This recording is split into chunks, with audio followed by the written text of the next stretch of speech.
Selamat siang para netizen dimanapun kita berada, salam inspirasi bagi kita semua. Nasib IKN sekarang ini banyak muncul spekulasi bahwa bisa saja diprediksi mangkrak. Bisa saja ya Jokowi harus diminta pertanggungjawaban. Karena selama ini ormas ya ada ormas Banten ya dan bara Kemang di situ mengkritik dan mendemo habis-habisan ya tangkap Jokowi, adili Jokowi ya dengan aguan.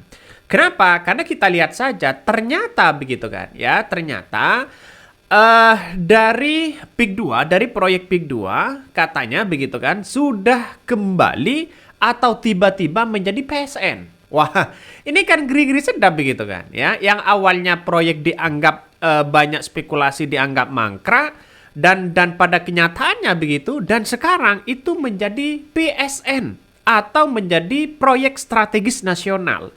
Kalau menjadi proyek strategis nasional, ini kan bukan ilegal. Kok tiba-tiba berubah jadi itu begitu ya Jokowi di demo begitu kan ya MIDI minta pertanggungjawaban dan sebagainya soal bagaimana ya PKN 2 ini tiba-tiba kok menjadi PSN dan bagaimana ya kaitannya dengan IKN. Karena kalau kita lihat ternyata begitu kan ternyata PIK 2 ini tiba-tiba PSN imbal pembangunan IKN kah? Ini tiba-tiba ada pertanyaan besar begitu kan. Apakah menjadi imbalan pembangunan IKN ini atau bagaimana? Nah, tapi yang jelas bagi kami adalah ketika kita melihat begitu kan ya, melihat secara seksama bahwa apa yang kemudian kita lihat begitu dari pembangunan IKN ini nampaknya kalau kalau PIK 2 ini menjadi imbalan dari IKN, saya kira ini perlu dipertanyakan dan dikonfirmasi begitu. Walaupun Pak Aguan sudah sering kali mengkritik bagaimana soal-soal IKN begitu kan ya. Jadi saya kira sudah ada ketemu benangnya begitu kan ya. Dalam artian benang merahnya di situ sudah ketahuan. Bagaimana soal-soal Jokowi yang kemudian selama ini ya apa yang ditutupi begitu kan. Seharusnya ini menjadi transparan. Karena kita tahu bahwa persoalan-persoalan yang kemudian diceritakan banyak orang di situ begitu kan ya. Itu kabarnya begitu kan itu sangat-sangat menandakan bagaimana soal-soal IKN ini. Bahkan dari investasi IKN ini dianggap sebagai pepesan kosong. Makanya KPK harus memeriksa seorang Jokowi.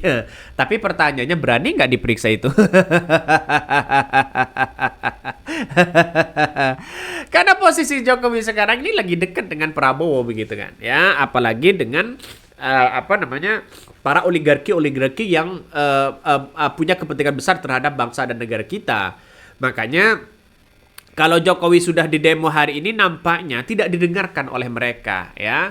Walaupun Pak Aguan sudah bercerita banyak bagaimana soal IKN ya yang dianggap pepesan kosong dan sebagainya, tapi kita lihat saja bahwa ini kan sudah disahkan begitu kan, undang-undangnya sudah disahkan, semuanya disahkan. Tapi kita lihat kalau dengan Pak Prabowo yang selama ini begitu kan ya, yang kabarnya pada 2025 kalau nggak salah begitu Prabowo akan pindah ke IKN. Tapi nampaknya saya kira ini gimana begitu. Makanya banyak netizen mengatakan wah ya adili saja Jokowi. Dan bahkan ini di demo loh begitu kan ya. Maka mengatakan begini, ini mereka yang kaya akan tinggal di PIK ya Tropical Coastline, yang miskin setelah lahannya diambil terpaksa menghuni kampung di sekitarnya. Ironisnya proyek ini dipaksakan menjadi PSN meski melanggar tata ruang dan memakan kawasan hutan lindung. Bayangkan. Kalau sudah seperti ini gimana begitu? Artinya apa? Artinya ya enak lah begitu kan ya, tinggal di situ enak, santai begitu kan. Kok bisa-bisanya begitu ya proyek PIK ini menjadi PSN atau proyek nasional begitu kan. Padahal kita lihat saja kabarnya banyak yang kemudian mengatakan wah ini ilegal dan sebagainya begitu kan ya, hebat luar biasa dalam artian bahwa kok bisa sana sini bisa begitu kan ya, dalam sekejap saja bisa mereka. Coba kita baca lagi komentar dari netizen. Yang hebatnya pentolan-pentolan di sana ikut berpartisipasi serta seluruh jajarannya. Wah ini sangat disayangkan. Nampaknya Pak Prabowo begitu kan ya. Nampaknya Pak Prabowo bukan tidak tahu masalah soal-soal beginian, tapi mungkin kalau dipaksakan akan menjadi dampak kepada Prabowo. Kabarnya Prabowo itu ya ingin memberantas sana sini begitu dapat ancaman. Wah, ini kan ngeri-ngeri sedap. Seorang presiden dapat ancaman, apalagi rakyat biasa. Tapi kan kekuatan dan semuanya legalitas ada di tangan Prabowo, tangan presiden. Ya, makanya inilah yang kita amati sekarang ini bahwa persoalan-persoalan di negara kita begitu kan. Nampaknya ya tetap seperti itu aja begitu ya.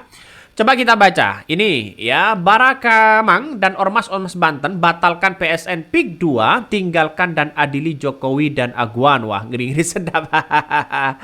Apakah berani mengadili semuanya? Nah, itu kan pertanyaannya begitu kan ya. Bentar. Saya besarkan dulu ya. Bentar. Ini ya. Barakemang berbagai elemen bangsa aktivis dan ormas-ormas Banten ya gelar aksi demonstrasi dan penyampaian tuntutan di depan kantor Komenko Perekonomian. Koordinator aksi ya Marwan Batubara menyampaikan pada acara tersebut telah diarahkan dan surat tuntutan terkait PSN PIK 2 secara resmi kepada Menteri Airlangga yang diterima langsung oleh Biro ya Umum Komenko Perekonomian. Bahkan ya kami menilai pelaksanaan PIK 2 ini ya PSN PIK 2 ini merupakan kriminal sistematik berupa state corporate ya. Kalau toh pada hakikatnya kan seharusnya kan menyampaikan apakah ini legal atau tidak. Kan pertanyaannya itu. Kalau semisalnya ilegal maka ini tidak boleh dilakukan. Tapi kalau semisalnya tidak ilegal ya boleh apa buat begitu kan kita begitu. Artinya masyarakat sekarang ini tidak punya kekuatan apa-apa untuk membatalkan sana sini ya, walaupun ada demo besar-besaran. Karena apa? Karena kita itu masyarakat biasa ini begitu kan ya, masyarakat jelata seperti saya ini dianggap paling lemah ya. Karena tidak punya jaringan kekuatan apa-apa. Makanya saya agak pesimis dengan kepemimpinan Prabowo ini. Karena apa? Karena masih ya secara hukum masih sudah mulai agak kurang begitu kan. Tapi kan ini kan skala kecil. Tapi kalau skala besar apakah bisa begitu? Karena ini ada proyek yang ilegal, ada tambang ilegal sana sini. Apakah ini benar-benar mau diberantas? Itu kan pertanyaannya. Kita lihat saja di 2 tahun lagi begitu kan. Kalau seorang Prabowo hanya itu aja, secara secara penyampaian Pak Prabowo memang tegas, tapi actionnya ini masih kurang di situ begitu kan. Ya mungkin yang ditindak mungkin ya hal-hal yang kecil lah begitu kan ya. Kalau hal-hal yang besar ya kalau tidak ditindak ya percuma aja di situ ngapain juga. Oke, mungkin itu ya yang kami sampaikan ya, tonton terus channel Hodari Podcast Rakyat ini, jangan lupa di subscribe.